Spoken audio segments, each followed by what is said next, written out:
Article 7 किशोर अवस्था के दो पहलू, शुभम कुशवाहा के द्वारा। किशोर अवस्था जो कि पूरे जीवन का सबसे रंगीन समय भी होता है। इसमें दोस्तों के साथ देर रात तक पार्टी करना, घूमना और नई नई चीज़ों के बारे में जानना या मस्ती मजाक करना, यह सब किशोर अवस्था को सबसे हसीन बनाता है।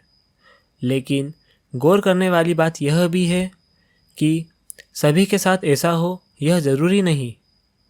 किसी के लिए यह पल रंगीन होते हैं तो किसी के लिए काले और डरावने भी हो सकते हैं।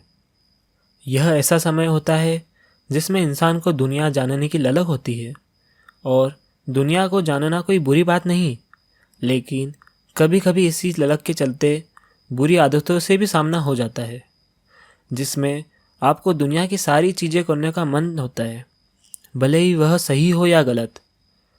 अब मैं यहाँ उन चीज़ों की लिस्ट नहीं बताऊँगा जो आपको करनी चाहिए और नहीं करनी चाहिए। यह आपका जीवन है, आप खुद से समझने के काबिल है कि क्या सही रहेगा आपके लिए।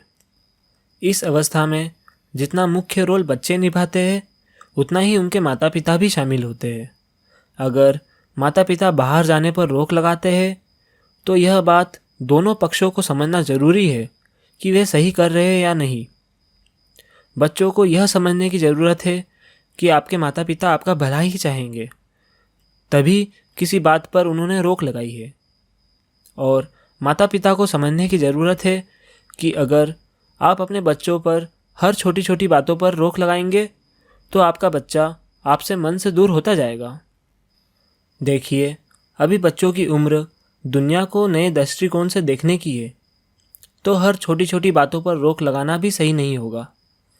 कभी बच्चे बाहर घूमने जाते हैं और वहाँ हुई कुछ ऐसी घटना जो आपको बताना तो चाहते हैं, लेकिन उनके मन में डर रहता है कि फिर कभी आप उन्हें बाहर जाने देंगे या नहीं, या उन पर रोक लगा देंगे। तो इस डर के चलते वह आपको अपने मन की बात नहीं बता पाते। ऐसी घटना होने के बाद अक्सर बच्चे किसी दूसरे के नाम से आपको बताते हैं। असल में उनका मकसद आपके विचार जानना होता है। इस हालत में उनकी बातों को गंभीरता से ले और उन्हें समझने का प्रयास करें। बात को टालने की कोशिश ना करें। इन तरह की घटना में हमेशा बच्चों के साथ खड़े रहे और उन पर भरोसा करें। उन्हें सही और गलत का फ़र्क बताएं। देखिए, बच्चे कोई भी गलत कदम अचानक से नहीं उठाते। उनके बोलने के तरीक़ों को समझे, उनके बेवजह गुस्से, चिड़चिड़ेपन को नोटिस करें। हो सकता है कि बच्चे आपको खुलकर सारी बातें नहीं बताए और इस चीज़ पर ध्यान न देने की वजह से गलत कदम उठा लेते हैं।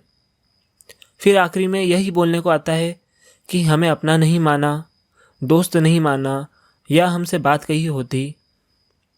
हाँ, मैं समझता हूँ कि बच्चों को भी अपने माता पिता को दोस्त समझकर सारी बातें बतानी चाहिए, लेकिन क्या आपने भी उनको वैसा माहौल दिया जिसमें वह खुलकर अपनी बात रख पाए? अगर आप कभी बच्चों को गलत संगत में देखते हैं या उन्हें ऐसी हरकत करते हुए देखते हैं जो उन्हें नहीं करना चाहिए, तो स्वाभाविक है कि आपको गुस्सा आएगा, लेकिन यही समय में आपको धैर्य से काम लेना होगा। आजकल इंटरनेट पर ऐसी वीडियोस होती है जो उन्हें देखना नहीं चाहिए। इस बात को आप भी समझें कि इंटरनेट को दोनों तरीक़ों से यूज़ किया जा सकता है, सही भी और गलत भी। बस यही बात आपको अपने बच्चों को समझाना है, और इन सब चीज़ों के बारे में खुलकर स्वस्थ चर्चा कर सकते हैं। साथ ही आप उनके सोशल एक्टिविटी पर भी निगरानी रख सकते हैं। अंत में मैं एक किस्सा बताना चाहूँगा, जिसमें मेरे एक टीचर ने बताया था कि बेटा, जब भी आपको लगे कि आप सही कर रहे हो या नहीं, तो बस खुद से एक सवाल पूछना कि क्या मैं यह बात अपने माता पिता को बता सकता हूँ या नहीं। और अगर जवाब नहीं होता है तो समझ जाइए कि आप गलत दिशा में जा रहे हैं। यह बात सभी पर लागू होती है, चाहे वह एक टीनेजर हो या खुद माता पिता। धन्यवाद।